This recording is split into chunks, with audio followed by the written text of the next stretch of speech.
कुरुंदवाड पालिकेने एक अत्यंत महत्त्वाचा आणि पर्यावरणपूरक निर्णय घेतलाय. शहरांमधील सांडपाण्यावर योग्य प्रक्रिया न करता ते नदी किंवा इतर जलस्रोतांमध्ये सोडल्यामुळे मोठ्या प्रमाणावर प्रदूषण होतं. त्यामुळे पालिकेनं सांडपाणी शुद्ध करून मगच पुढे सोडण्याचा घेतलेला निर्णय जलसंवर्धनाच्या दृष्टीनं मोठं पाऊल आहे.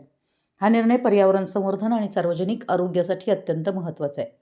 कुरुंदवाड शहरातील वापरलेल्या पाण्याचं शास्त्रोक्त व्यवस्थापन करण्याच्या प्रकल्पासह नवीन पाणीपुरवठा योजना, जागतिक बँक सहाय्यित महाराष्ट्र नागरी पाणीपुरवठा, सांडपाणी व्यवस्थापन व पुनर्वापर योजनेअंतर्गत सादर करण्यास नगर परिषदेच्या विशेष सभेत मंजुरी देण्यात आली आहे.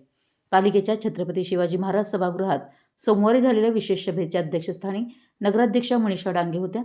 मुख्याधिकारी मनोज कुमार देसाई, उपनगराध्यक्ष दीपक गायकवाड आदी उपस्थित होते. शहरातील वापरलेल्या पाण्याचं शास्त्रोक्त पद्धतीनं संकलन, वाहतूक प्रक्रिया, विलगीकरण व पुनर्वापर करण्यासाठी स्वच्छ भारत अभियान अंतर्गत प्रकल्प राबवण्यात येणार आहे. यामध्ये मलजल प्रक्रिया केंद्र, मलजल वाहिनीचं जाळं, नाल्यांमधील सांडपाणी अडवून वळवण्याची व्यवस्था, उपसा केंद्र तसेच विद्युत, यांत्रिक व मोजमाप नियंत्रणाची कामं करण्यात येणार आहेत.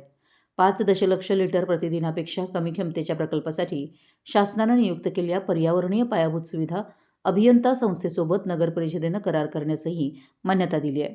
तसेच कुरुंदवाडची नवीन पाणीपुरवठा योजना, जागतिक बँक सहाय्यित महाराष्ट्र नागरी पाणीपुरवठा, सांडपाणी व्यवस्थापन व पुनर्वापर योजनेअंतर्गत शासनाकडे सादर करण्यास मंजुरी मिळाली आहे. 135 लिटर प्रतिमानशी पाणी मागणीच्या आधारे तयार केलेल्या या योजनेस महाराष्ट्र जीवन प्राधिकरणाची 49,42,17,800 रुपयांची तांत्रिक मान्यता यापूर्वीच मिळाली आहे. योजनेसाठी आवश्यक वाढीव पाणी आरक्षणही मंजूर झाले. या योजनेसाठी नगर परिषदेचा 5% स्वहिस्सा 2,47,10,890 रुपये असून हा निधी विविध शासकीय अनुदानातून उपलब्ध करून घेण्यासाठी शासनाकडे पाठपुरावा करण्यात येणार आहे.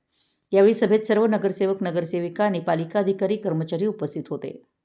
मराठी एस न्यूजसाठी कुरुंदवाडहून संदीप अडसूळ.